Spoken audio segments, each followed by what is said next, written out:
Hello दोस्तों, नमस्कार। विज्ञान यात्रा में आपका स्वागत है। दोस्तों, आज हम लोग देखेंगे श्रीमद् वाल्मीकि रामायण।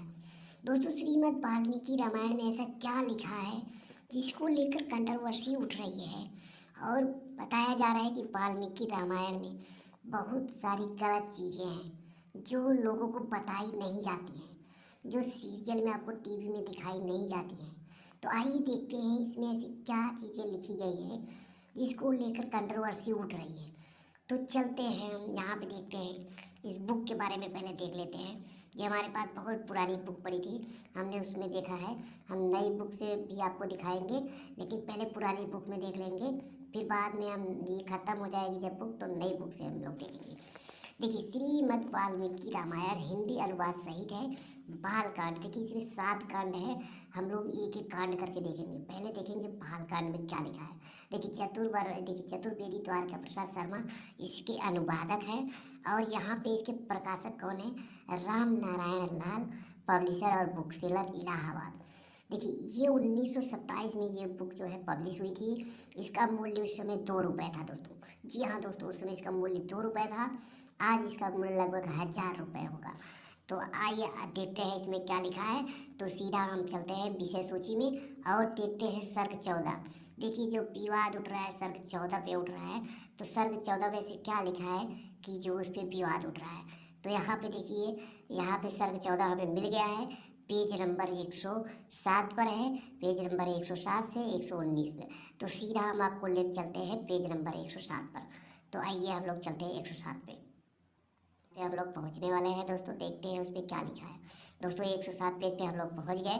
यहाँ पे देखिए, यज्ञशाला पे यज्ञकार यथाविधि आरंभ किया और महाराज ने रानियों सहित यज्ञ दीक्षा ली।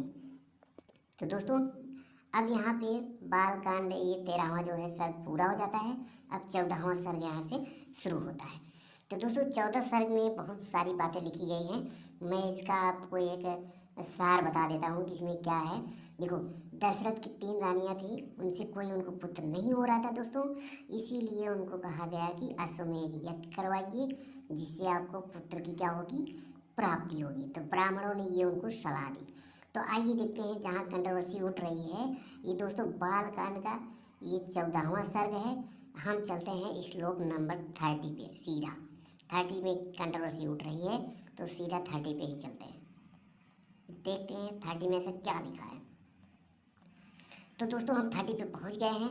उसमें लिखा है कि उन खंभों में 300 पशु और प्रत्येक दिशा में घूमकर आया हुआ महाराज का अति प्रिय घोड़ा बांध दिया गया है।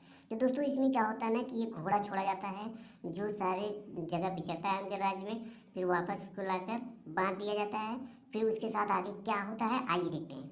देखिए, उन खंभों में वो जो उत्तम घोड़ा था, महाराज का अति प्रिय उत्तम घोड़ा था, उसके साथ 300 पशु और बांध दिए गए।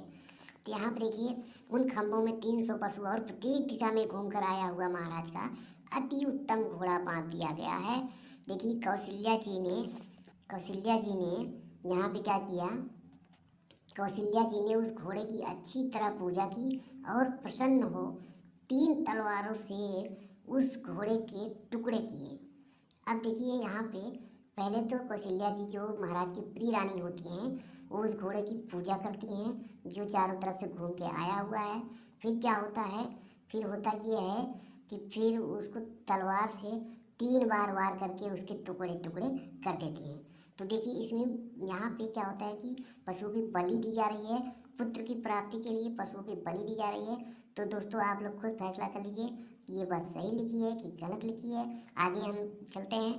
देखिए, इसमें फिर अगला श्लोक में क्या आता है कि फिर धर्म सिद्धि की कामना से कौशल्या जी उस मृत अश्व की रक्षा करने को एक रात 100 स्पर्श की घृणा रहित मन से उसके पास सोती है।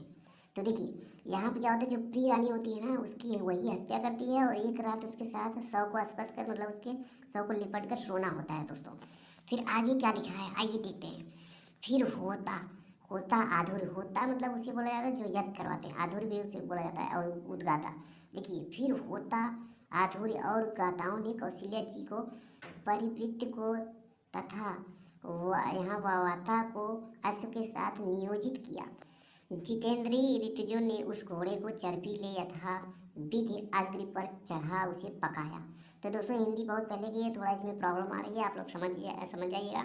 हम आपको जहाँ तक संभव हो वहाँ तक हम आपको बता देते हैं कि महाराज दशरथ होम काल में चर्बी के पकाने पर निकली हुई, देखिए जो घोड़ा वहाँ पे जो पशु काटे गए उसकी जो चर्बी निकली है ना, उसको पकाने पर निकली हुई ग्रंथि, जो ग्रंथि होती है, कुछ शास्त्र की विधि के अनुसार सूंघ सूंघ कर अपने पापों को नष्ट करने लगे। तो दोस्तों जो वहाँ पे पशु मारे गए थे उसकी जो चर्बी थी, उसकी चर्बी को निकाल कर उसको विधि पूर्वक पकाया गया। उसको सूंघ सूंघ कर महाराज दशरथ क्या कर रहे थे, अपने पापों को नष्ट करने लगे। फिर आगे देखते हैं दोस्तों ऐसे क्या लिखा है। अब देखिए 16 ऋतुज उस घोड़े के अंग काट काट कर विधिवत अग्नि में हवन करने लगे। देखिए जो 16 ऋतुज हैं जो यज्ञ करवाते हैं, उस घोड़े के अंग को काट काट कर विधिवत अग्नि में हवन करने लगे। आगे देखते हैं दोस्तों क्या लिखा है। देखिए अन्य यज्ञों में पाकर को लकड़ी से हवि को आहुति दी जाती है, किंतु अकेले अश्वमेध ही में यह काम वेद से लिया जाता है। तो दोस्तों यही वो श्लोक थे। मैं आपको एक बार फिर से रेफरेंस बता देता हूँ। ये वाल्मीकि रामायण का सर्ग 14 है और यहाँ पे हम लोग श्लोक नंबर देख रहे हैं 30 से 38 तक श्लोक में देखेंगे। इसमें क्या होता है, पशुओं की बलि दी जाती है। जो प्रिय रानी होती है ना, वही पशुओं की बलि देती है पुत्र, अपने पुत्र को प्राप्ति के लिए। देखिए यहाँ 300 से ज़्यादा पशुओं की क्या कर दी गई, बलि दे दी गई। तो दोस्तों ये इसमें सही हुआ है कि गलत हुआ है, आप लोग हमें कमेंट करके ज़रूर बताइएगा।